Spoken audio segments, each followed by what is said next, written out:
नमस्कार दोस्तों, स्वागत है आपका अपने YouTube चैनल सिविल एजुकेशन में। यहाँ पूरी जानकारी दी जा रही है, वीडियो बना के या फिर पिक के माध्यम से आपको दिया जा रहा है। जो सिविल इंजीनियरिंग से खासकर जितने भी रिलेटेड वर्क हैं, फिनिशिंग से लेके आपका execution work, excavation work, plumbing work, आपको बहुत सारी जानकारी नई भी मिल रही होगी दोस्तों कि कैसे हम करते हैं और साइट पे कौन कौन सी प्रॉब्लम आती है, उनका रिजोल्यूशन क्या है या फिर सॉल्यूशन क्या है और किस तरह की प्रॉब्लम से आप बच सकते हैं और पहले ही प्रिपेयर हो सकते हैं। ये सारी बातें आपको बताई जा रही हैं वीडियो के माध्यम से और जरूर आपको बहुत ही ज्यादा फायदा होने वाला है। जो खासकर जॉब को ज्वाइन किया है जिन्होंने, या फिर जो जॉब को ज्वाइन करने वाले हैं, या सिविल की अभी जो प्रिपरेशन भी कर रहे हैं, वो भी यदि कल साइट पे जाते हैं, कोर कंस्ट्रक्शन साइट पे, तो उनको बहुत ही ज्यादा ये सारे वीडियो से जानकारी मिलने वाली है और बहुत ही ज्यादा फायदेमंद होने वाला है कि साइट पे जो 3 से 4 साल का एक्सपीरियंस जो होगा दोस्तों, वो आप सीख सकते हैं यदि आप पूरा देख के और समझ लें और सुन लें। तो देर ना करते हुए दोस्तों वीडियो स्टार्ट करते हैं। और वीडियो जरूर पसंद आए तो लाइक करें, सब्सक्राइब करें, शेयर करें, बेल आइकन दबाना ना भूलें, क्योंकि जितनी भी नए वीडियो आएंगे नई जानकारी लेके आएगा और ये जानकारी आप मिस कर सकते हैं। यहाँ जैसे दोस्तों एक ये पार्ट वीडियो है, लास्ट वीडियो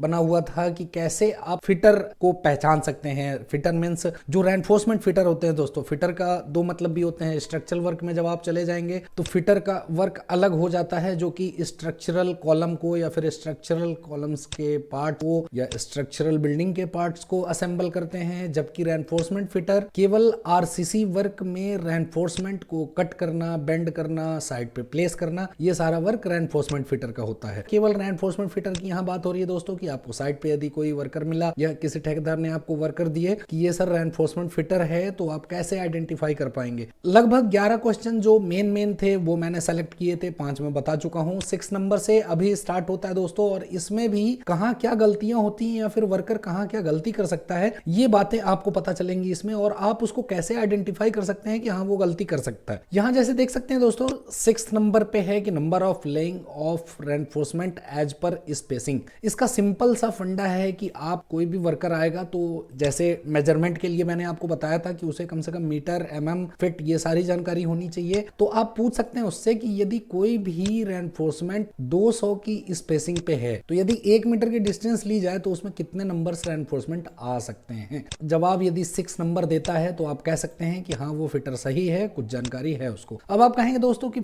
स्पेसिंग की उसको क्यों जानकारी चाहिए। होता क्या है कि जब फिटर साइट पे स्पेसिंग के अनुसार रेनफोर्समेंट को जब लेइंग करते हैं तो लेइंग करने के दौरान ऐसा होता है, कभी कभी आपने ध्यान दिया होगा, जो नए हैं उन्होंने भी ध्यान दिया होगा, जो पुराने हैं उन्होंने भी ध्यान दिया होगा, या फिर जिन्होंने नहीं दिया उनके लिए मैं बता दूं कि कभी कभी 200 की जगह बाय मिस्टेक किसी जगह पे 250 की भी वो लोग रेनफोर्समेंट बांध देते हैं। अब सपोज करिए कि 200 आपने दिया हुआ है और गलती से वो टेपिंग करके या फिर उसको तो उसने 250 कर दिया, तो आपके पास रीवर्क बहुत बढ़ जाएगा, पूरी राफ्ट खोलनी पड़ जाएगी और बहुत ज्यादा दिक्कत हो जाएंगे। सेकंड आते हैं laying procedure for horizontal reinforcement. जैसे ही 2 पिक आपको दिख रही होगी दोस्तों, यहाँ देख सकते हैं रेनफोर्समेंट दोनों डायरेक्शन में है, क्रॉस डायरेक्शन में भी है, लॉन्गिट्यूडनल डायरेक्शन में भी है। तो लेइंग प्रोसीडर का सबसे पहला फंडा क्या होता है दोस्तों कि ले आउट करते हैं सबसे पहले फिटर। जैसे ये यदि कोई रेनफोर्समेंट की राफ्ट बांधनी है और उसका सेंटर पॉइंट हमें मिल गया है, सेंटर पॉइंट जैसे यदि मिडिल का देखा जाए तो सबसे पहले तो आउटर मोस्ट कॉर्नर जो होते हैं वो हमें फिक्स करना पड़ता है और साइड फिक्स करनी पड़ती है बाई मार्किंग, बाई चौक कह सकते हैं, या फिर आप किसी चीज से मार्क कर सकते हैं जिसपे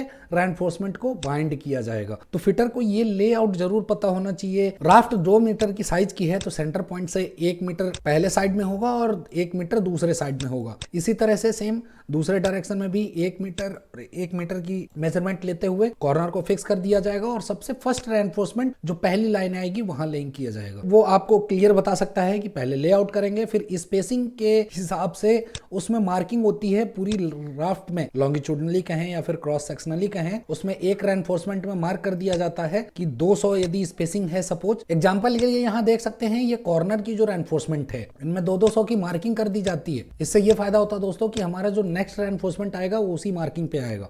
तो इससे आपको गलतियां भी नहीं होती हैं और काम भी अच्छा होता है। नेक्स्ट क्वेश्चन है दोस्तों, laying procedure for vertical reinforcement. आप इससे ये भी पूछ सकते हैं कि वर्टिकल रेनफोर्समेंट सपोज 2 मीटर या 3 मीटर की रहती है तो इजिली वर्टिकल पोजीशन वो ले सकता है यदि आप स्ट्रप्स बांध दे तो। अदरवाइज यदि 4.5 मीटर या फिर उससे एबव की हाइट की रेनफोर्समेंट रहती है तो उनकी क्या प्रोसीडिंग होती है, आप उससे ये भी पूछ सकते हैं। जैसे इसमें देख सकते हैं दोस्तों कि काफी लंबी हाइट की रेनफोर्समेंट लगी हुई है और राफ्ट के ऊपर कुछ हाइट तक 800 से 1 मीटर की हाइट तक स्टिरप्स को बाइंड किया जाता है। स्टिरप्स बाइंड करने के बाद जो प्रॉपर वर्टिकल्स होते हैं उनमें टेंजेंशियल सपोर्ट लगा के उनको बाइंड कर दिया जाता है। फायदा क्या होगा कि हमारा इसेंट्रिक नहीं होगा कॉलम या फिर कहीं हमें रेनफोर्समेंट गलत तरीके से स्ट्रेट करने की जरूरत नहीं पड़ेगी। और इसका एक डिटेल वीडियो भी बना हुआ है दोस्तों, आप चैनल पेज पे जाके देख सकते हैं, हमारे प्लेलिस्ट में जाके देख सकते हैं। सेम आता है दोस्तों बाइंडिंग प्रोसीडर ऑफ स्टिरप। यदि आप जैसे 4 रेनफोर्समेंट आपको दे रखे हैं कॉलम के तो स्टिरप्स कैसे बाइंड करना पड़ेगा। आप कहेंगे कि ये तो बेतुका सवाल है, तो ये बेतुका सवाल नहीं है दोस्तों। एज पर कोड भी थोड़ा बहुत वर्कर को पता होना चाहिए कि कैसे क्या काम करना होता है, क्योंकि ये सारी चीजें बिल्कुल प्रैक्टिकल हैं और इसमें कोड को पढ़ने की जरूरत नहीं है। आप यदि सिंपल उसको बता दें या फिर उसको कहीं पता है तो जरूर आपको बता देगा। जैसे देख सकते हैं दोस्तों यहाँ कॉलम है 450 बाई 450 mm का और यहाँ पे जो स्ट्रप्स का डाया है वो स्मॉल डी है और जो वर्टिकल डाया है वो कैपिटल डी है। तो यहाँ जो हुक है वो एक ही डायरेक्शन में कंटिन्यू बांधता है। मींस यदि सपोज आपके पास 1 मीटर हाइट पे रेनफोर्समेंट बांधनी है स्ट्रप्स को 200 की स्पेसिंग पे, तो टोटल 6 नंबर स्ट्रप्स आएंगे और 6 नंबर्स को कैसे प्रोसीड करके बांधना है। सपोज पहले में आपका हुक इस कॉर्नर पे था तो सेकंड जो स्ट्रप्स बंधेगी उसका हुक रोटेट करके इस कॉर्नर पे करना है दोस्तों, थर्ड का इस कॉर्नर पे करना है, फोर्थ का इस कॉर्नर पे करना है। इस तरह से रेनफोर्समेंट आप बांधेंगे तो रोटेट करके बांधने चाहिए, तो आपको